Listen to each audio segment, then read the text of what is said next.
오늘 이 시간 우리가 살아가는 이유란 제목으로 말씀을 전하도록 하겠습니다. 혹시 여러분 시를 좋아하셔요? 하나쯤 암송하고 음미하고 입에서 웅얼웅얼거리는 그런 시가 있습니까?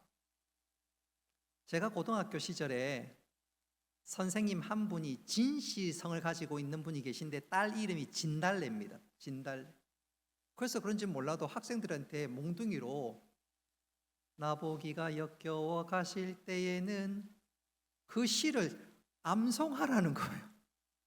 자기 딸을 찬양하는지는 모르겠지만 그래서 그 시를 본의 아니게 막 애들이 그냥 외우고 어떤 친구는 노래 부르고 또 선생님 그 얘기를 들으면 기분이 굉장히 좋아서 수업도 좀 빨리 마치고 그랬던 기억이 있습니다.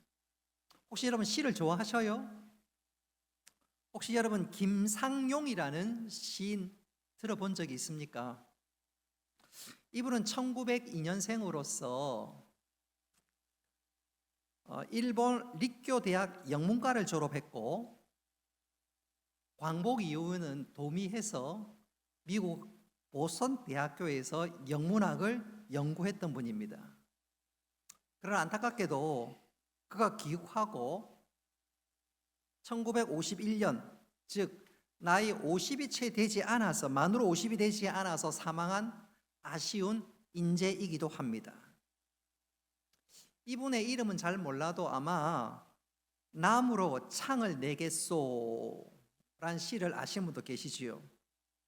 여러분 그 시를 읽어보면 중간쯤에 왜 사냐 그렇게 묻고 난 다음에 그냥 웃었다 그렇게 시가 기록되어 있습니다. 여러분 그가 왜 웃었을까요? 왜 사냐? 그렇게 반문한 뒤 왜 웃었을까요? 산다는 것이 또 살아간다는 것이 간단하게 말할 것이 못 되어서 그냥 피식 웃었던 것일까요? 자신의 삶을 되돌아보니까 헛웃음이 나올 만큼 너무 빨리 가서 그래서 피식 웃었던 것입니까? 그것도 아니라면 그의 삶에서 웃을 것이 너무너무 많아서 그래서 그가 웃었을까요? 분명한 것은 그의 삶의 여정을 뒤돌아보면 웃을 만한 또 행복했던 그런 시기는 별로 없었던 것 같습니다. 이 시간 저도 여러분들에게 한번 여쭙고 싶습니다. 여러분 왜 삽니까? 오늘 김상용 시인이 왜 사냐 물은 다음에 웃었다 그랬는데 여러분들은 왜 사십니까? 아마도 저마다 대답은 다 다를 겁니다. 누군가는 행복해지기 위해서 산다 그렇게 얘기하시는 분도 계실 거고요. 누군가는 자아 실현을 하기 위해서 산다 그런 분도 계실 것입니다. 어떤 사람은 사랑하는 사람과 함께하기 위해서 제가 착각한지는 모르겠지만 옛날에 김경동 장로님은 방경자를 위해서 산다 그런 말 얼핏 들었던 것 같은데 맞는지는 모르겠습니다. 다른 누군가는 좋아하는 음식을 먹기 위해 산다 그런 분도 아마 계실 거라고 생각이 됩니다. 왜 사냐? 이 질문에는 아무런 정답은 없습니다. 그러나 성경은 우리가 왜 사는지 이유가 있다 말씀하고 있습니다. 오늘 우리는 본문을 통해서 또 읽은 말씀을 통해서 특별히 시편 34편을 통해서 우리가 사는 이유가 무엇인지 바로 그것을 확인하면서 또 다짐하면서 또 그렇게 살아갈 수 있기를 주님의 이름으로 축복합니다. 시편 33편은 시편 종류를 여러 종류로 구분해 볼 때 굳이 구분하자면 감사 찬송의 시편이라 말씀할 수가 있습니다. 오늘 읽었던 말씀 표제에 나와 있는 것처럼 다윗이 사울의 박해를 피해서 도망했던 순간에 기록했던 시편이 총 8편이 있는데 그 중에 하나가 오늘 본문 34편입니다. 오늘 이 본문이 기록될 당시가 배경이 사무엘상 21장에 잘 나오는데 다윗은 급하게 사울을 피해서 제사장이 거하고 있는 노 아히멜렉에게 피했습니다. 그러나 그곳에도 계속 머물 수가 없으니까 다윗이 안 되겠다 생각하고 꾀를 하나 냈는데, 이스라엘에 있다가는 내가 도무지 내 생명을 보장할 수 없을 것 같아서 그가 당시 이스라엘의 적국이라고 할 수 있는 서편 블레셋 땅으로 피신하게 됩니다. 이 당시 다윗은 블레셋의 주요 도시 5도시 가운데 가드라는 곳으로 피신을 했고, 거기서 다윗이 진짜 죽을 절제절명의 위기를 처했으나 극적인 하나님의 도우심으로 그것을 피하고 난 이후에 기록한 시편이 오늘 읽은 말씀 시편 34편입니다. 다윗이 사울을 피해 블레셋 가드로 피신했을 때 가드 왕 아기스의 신하들은 다윗의 망명에 대해서 부정적이었습니다. 우리가 그것을 어떻게 알 수 있냐면 사무엘상 21장을 읽어보면 이 아기스 왕의 신하들이 아기스에게 어떻게 보고하냐면, 이 사람은 이스라엘 왕 다윗이 아닙니까? 그렇게 왕에게 되묻습니다. 여러분, 그 당시에 이스라엘 왕은 누구지요? 사울입니다. 근데 사울이 아니라 이스라엘 왕은 다윗이라고 얘기한다는 말은 그만큼 다윗은 위협적이고 이스라엘의 실권은 다윗에게 있습니다, 그 얘기를 하고 있는 것입니다. 뿐만 아니라 이 아기스의 신하들은 아기스 왕에게 어떤 말을 하냐면 사무엘상 21장 11절에 보면 이런 이야기를 합니다. 우리 다 같이 한번 읽어보겠습니다. 시작.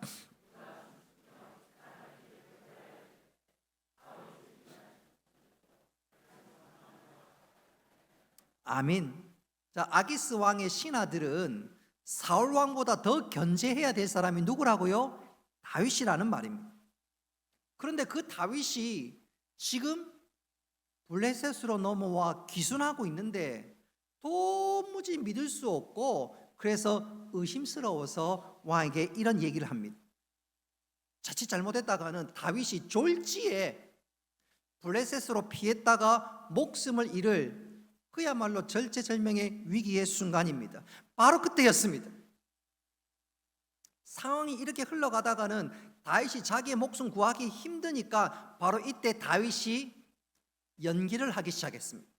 그럼 다윗은 원래 노래도 잘하고 춤도 잘 추고 우리로 표현한다면 연예인 기질이 있었습니다.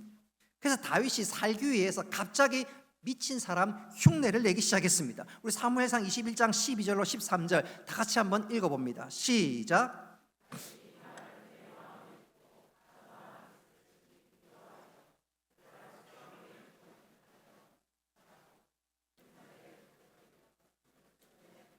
아멘.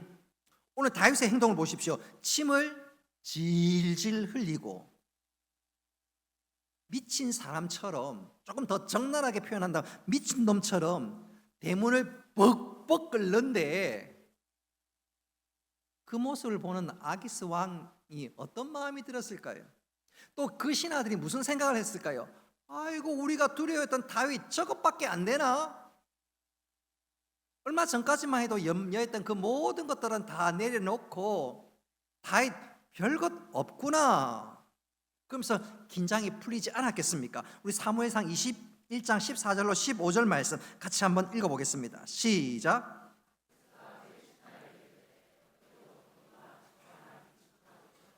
어찌하여 그를 내게로 데려왔느냐? 내가 미치광이가 부족하여서 너희가 이 자를 데려다가 내 앞에서 미친 짓을 하게 하느냐? 이 자가 어찌 내 집에 들어오겠느냐? 아멘.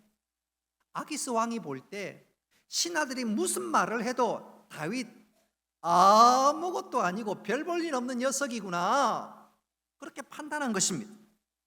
사실 생각해 보면 아기스 왕, 블레셋의 아기스 왕과 뿐만 아니라 이 신하들의 입장에서는 지금은 절호의 기회입니다. 그도 그럴 것이 이 다윗을 사울 왕에다가 갖다 바침으로 외교적인 이익을 얻을 수도 있고 또 그에 상응하는 이익을 나름대로 가져올 수가 있습니다. 그런데 다윗이 지금 왕 앞에서 미친 채 하는 거 보면서 아이고 저 녀석 진짜 별 볼 일 없네. 다윗은 바로 그 순간 위기를 벗어나게 된 것이지. 여러분, 다윗이 위기를 벗어나게 된 것은 다윗이 연기를 잘해서가 아닙니다. 하나님께서 블레셋 왕 마음을 완전히 흔들어 놓은 거예요. 그의 마음을 돌려주니까, 그의 마음에 그 높은 담대를 내려주니까 다윗이 위기에서 벗어날 수 있게 된 것입니다. 한마디로 다윗의 연기가 아니라 하나님의 은혜로 하나님께서 그 마음을 녹여주심으로 다윗이 위기에서 벗어날 수 있게 되었습니다. 그러니까 다윗도 그걸 아는 거예요. 내가 연기를 너무 잘해서가 아니라 하나님께서 그 모든 환경을 열어주시고 또 왕의 마음을 녹여주심으로 다윗은 자기가 구원받게 된 것을 알게 된 것입니다. 얼마나 감사하던지요, 얼마나 고맙던지요. 하나님 감사합니다. 그래서 그가 기록했던 것이 시편 34편이요. 또 그래서 그는 찬양으로 시작하고 있습니다. 자, 그가 어떻게 찬양으로 시작하고 있는지 우리 1절로 3절 말씀 같이 한번 읽어보도록 하겠습니다. 1절로 3절입니다. 시작. 내 입술로 항상 주를 찬양하리이다. 내 영혼이 여호와를 자랑하리니 공고한 자들이 이를 듣고 기뻐하리로다. 나와 함께 여호와를 광대하시다 하며 함께 그의 이름을 높이세. 아민. 1절부터 3절까지 말씀은 한마디로 하나님을 찬양하는 고백입니다. 특별히 오늘 1절에 보니까 항상이라는 단어가 나오지요. 항상. 그가 하나님을 찬송하는데 어떻게 해요? 항상 찬양한다고 고백합니다. 이 말은 그가 받은 은혜가 얼마나 큰지 내가 그 은혜를 절대로 잊지 않고 늘 기억하겠다는 말입니다. 그러니까 이것은 바로 하나님을 찬양하는 고백인 것이죠. 또 2절에 보니까 내 영혼이 여호와를 자랑하리니, 여러분, 하나님을 자랑한다는 말이 곧 찬양한다는 것이지요. 또 3절에 보니까 여호와와 그의 이름을 높일 것이라고 얘기하는데 이건 역시 찬양, 찬송입니다. 그래서 시편 34편은 감사의 시편이요 찬양의 시편이라 그렇게 말씀드릴 수가 있겠습니다. 자, 그렇다면 다윗은 구체적으로 무엇을 감사하고 무엇을 찬양하고 있는 것일까요? 오늘 읽었던 말씀 시편 34편을 다 읽어보면 네 가지로 하나님을 찬양하고 있습니다. 첫째로는 하나님께서 지난날 행하신 모든 일들에 대해서 찬양하고 있습니다. 우리 4절로 6절 말씀 같이 한번 읽어봅니다. 시작. 내가 여호와께 간구하매 내게 응답하시고 내 모든 두려움에서 나를 건지셨도다. 광채를 내었으니 그들의 얼굴은 부끄럽지 아니하리로다. 이 공고한 자가 부르짖음에 여호와께서 들으시고 그의 모든 환난에서 구원하셨도다. 아멘. 자, 4절부터 6절까지 말씀을 쭉 보면 하나님께서 다윗을 위해서 행하신 그 모든 일에 감사하며 찬양하고 있습니다. 앞서 말씀드린 대로 다윗이 갑자기 미친 채 하는 행동은 블레셋 왕 입장에선 도무지 믿을 수가 없습니다. 그럼에도 불구하고 왕은 그것을 믿었고 다윗을 죽이지 않고 내쫓았던 것은 하나님께서 그의 마음을 움직이신 거지. 하나님께서 다윗을 위해서 일하신 것입니다. 할렐루야. 바로 여기에 중요한 또 우리가 주목해야 될 내용이 담겨져 있습니다. 여러분, 우리가 위기 때 하나님을 바라봐야 될 가장 중요한 이유 중에 하나는 하나님께서 우리를 위해서 일하시는 줄 믿으시기를 바랍니다. 우리는 문제가 생기면 어떻게 하든지 내가 풀려고 하는데 그것도 필요합니다. 그러나 더 중요한 것은 하나님께 내 모든 무거운 짐을 맡아주시고 나를 위해서 일하시는 줄 믿으시기를 바랍니다. 그래서 우리가 해야 될 가장 중요한 일은 그때 위기를 만날 때 내 안에 무엇이 있는가 주목하고 내 안에 능력이 무엇이 있는가 발견하는 거 필요할 수도 있지만 그보다 더 앞서 행해야 할 것이 있다면 바로 하나님을 앙망하는 것입니다. 바라보는 것입니다. 나를 위해서 행하실 그 하나님을 바라보는 것입니다. 자, 5절에 보니까 그들이 주를 앙망하고 그랬습니다. 그래서 앙망한다는 말이 갈망한다, 간절히 바란다는 뜻입니다. 하나님 그렇게 앙망하는 자, 하나님을 갈망하는 자에게 은혜를 베풀어 주신 줄 믿으시기를 바랍니다. 오늘 읽었던 말씀 4절, 5절, 6절 보십시오. 특별히 4절에 보십시오. 하나님을 앙망하는 자에게 하나님이 베풀어 주신 은혜가 뭐지요? 4절에 보면 모든 두려움에서 건져 주십니다. 또 5절에 보십시오. 주를 앙망하는 자의 얼굴을 부끄럽지 않게 하십니다. 여러분, 우리가 어려움을 당하면 좀 죄송하면 우리가 그런 얘기 하지요. 얼굴을 못 들겠습니다. 뵐 면목이 없습니다. 강단에서 할 말은 아니지만 애들이 진짜 부끄러우면 아이 쪽팔려, 얼굴이 들 수 없다는 말 아니겠습니까? 자, 하나님을 앙망하는 자에게 5절에 그 얼굴을 부끄럽지 않게 하신다. 또 6절에 보니까 모든 환난에서 구해 주신다고 말씀합니다. 그러니 우리가 어떻게 하나님을 앙망하지 않을 수가 있겠습니까?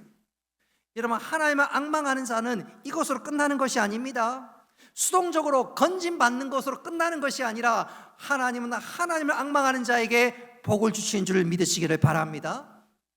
한번 따라 합시다. 앙망하는 자에게 보호하시고 복을 베풀어 주십니다. 자, 그렇다면 그 복은 무엇일까요? 우리 7절로 10절까지 말씀 같이 한번 읽어보겠습니다. 시작.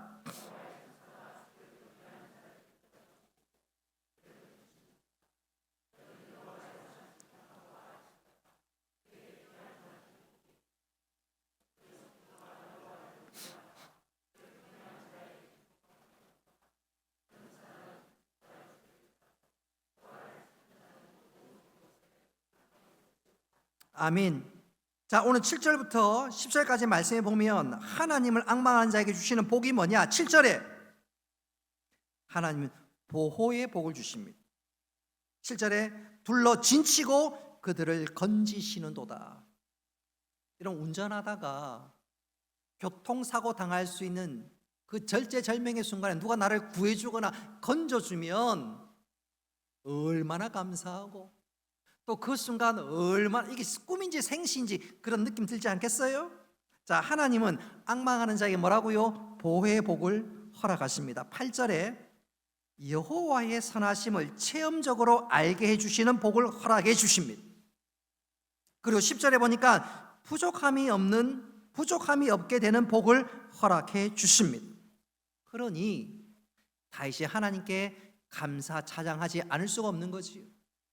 하나님께 나를 건져주신 것으로 인해서 다시 한번 감사하며 하나님을 바라보고 앙망했더니 하나님께서 건져주시는 것을 지나서 이제는 복을 베풀어 주시는데 이 놀라운 은혜, 부족함이 없는 은혜와 복까지 허락해 주신다는 것입니다.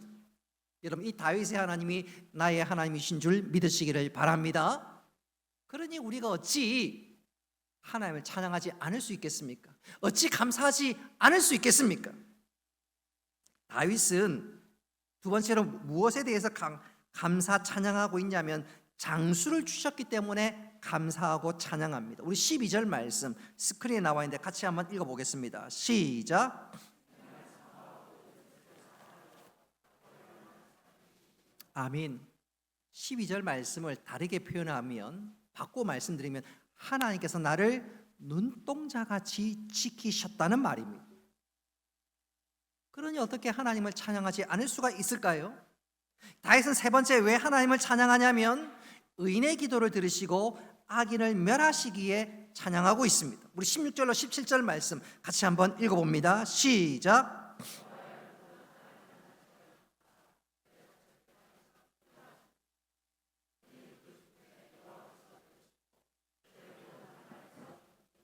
아멘. 자, 16절로 17절 말씀은 한마디로 얘기하자면 하나님은 나의 편이 되시기에 감사 찬양한다는 것입니다. 유행가 가사 가운데 그런 게 있더라고요. 님 하나에 점 하나 찍으면 남이 된다고. 그 노래 혹시 아십니까? 피식 우시 쓰시는 분들은 잘 아시는 것 같아요. 여러분, 우리 하나님은 점 찍으시는 분이 아니라 우리를 점 찍으시고 내가 네 편이라 말씀하십니다. 네 편이라고. 제가 언젠가 청년들을 지도할 때 여청년 하나가 막 대성통곡한 것을 본 적이 있습니다. 왜 그랬냐니까 그 여청년이랑 그 청년의 그 회장이랑 둘이 사귀는 사이였는데 비밀 연애하고 있었습니다. 그런데 무슨 이유인지는 모르겠지만 교회 행사하다가 어떤 일이 있었는데 그 여청년이랑 다른 청년이랑 조금 다툼이 있었는데 객관적으로 그 다른 청년이 좀 뭐라 그럴까요? 조금 뭐 낫다 그럴까? 그 의견이 좀 옳았어요. 그러니까 회장이 그 청년 편을 들어줬거든요. 그러니까 비밀 연애하고 있었던 이 여청년이 그냥 서러워서 대성통곡을 했습니다. 우리 그때 둘이 사귀는 걸 알았어요. 얼마나 대성통곡하든지 진짜 내 편 들을 줄 알았는데 남의 편 드니까 제가 확실히는 모르겠습니다. 그 교회 떠나서 확실히는 모르겠습니다. 그 사건이 있고 난 다음에 하여튼 둘이가 한 달인가 두 달인가 냉전을 가진 적이 있습니다. 어떻게 됐는지는 모르겠어요. 결혼했는지도 모르겠습니다. 어쨌든 내 편인 줄 알았는데 남의 편 되니까 얼마나 서러운지 대성통곡했던 그 장면 지금도 잊지 못합니다. 사랑하는 성도 여러분, 이런 다윗이 왜 하나님을 찬양하는가요? 하나님 내 편이 되시고 하나님 이길 자 아무도 없기에 그는 하나님을 찬양하지 않을 수 없었던 것입니다. 여기 다윗의 고백이 우리의 고백 될 수 있기를 바랍니다.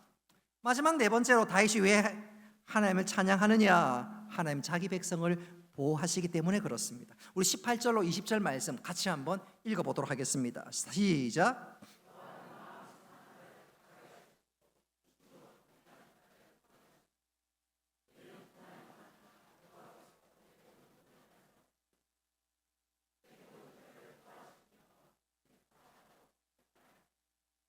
아멘. 자, 하나님께서는 자기 백성을 보호하고 지키시기에 다윗이 찬양하고 있습니다. 사실 우리가 살아가다 보면 억울한 일, 답답한 일들을 당할 때가 종종 있지요. 항상 평탄하고 형통한 삶이 펼쳐지면 좋으련만 때때로 원하든 원치 않든 억울하고 답답한 일을 당할 때가 있습니다. 오늘 말씀에 나와 있는 것처럼 18절에 나와 있는 것처럼 마음이 상할 때도 있고요. 뿐만 아니라 중심으로 통회하는 순간을 맞이할 때도 있습니다. 바로 그때 하나님은 그런 사람들을 어떻게 하신다고요? 위로하신다고 말씀합니다. 마음이 상했다는 말은 세상적이고 육신적인 일로 마음이 찢어질 것 같이 아픈 것을 의미하는 것입니다. 다시 말하면 영이 상한 사람이 바로 마음이 상한 자고 중심으로 통회하는 자는 신약적인 표현으로 빌자면 애통하는 사람이다 그 말입니다. 하나님은 그런 사람을 나 몰라라 하지 않고 친히 다가가서 위로하시고 보호하시고 책임져 주십니다. 내 편이 되어져서 그래 내가 너와 함께하마 내가 너를 도우마. 그러니 다윗이 어떻게 하나님을 찬양하지 않을 수가 있겠습니까? 다윗은 지난 순간들을 돌아보니까 진짜 하나님 나를 그렇게 대해 주셨습니다. 나의 편이 되시고 나를 눈동자같이 지켜주셨을 뿐만 아니라 하나님께 다윗을 책임져 주신 것. 그래서 다윗이 극적인 구출을 받고 난 이후에 하나님을 찬양하고 또 찬양하고 있습니다. 그래서 오늘 그는 시편 34편에 하나님의 도우심을 찬양하는데 제일 먼저 찬양으로 시작하고 마무리로 역시 찬양으로 마무리하고 있습니다. 정리하자면 다윗이 왜 이렇게 찬양으로 시작하고 찬양으로 마무리할까요? 바로 그것이 구원받은 우리가 하나님 앞에서 사는 이유라는 것입니다. 한번 따라합시다. 하나님 앞에 감사하고 하나님께 찬양 올리는 것이 우리의 삶입니다. 바로 그것이 하나님께서 우리를 지으신 목적이라는 거죠.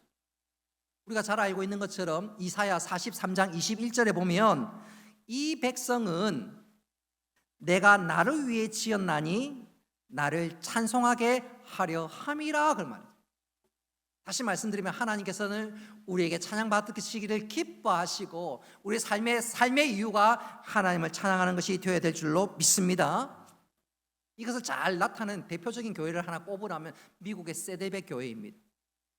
미국의 세데백 교회는 21세기에 전 세계가 주목하는 교회 중에 하나인데 그들이 스스로 고백하는 중요한 고백 중에 하나가 이것입니다.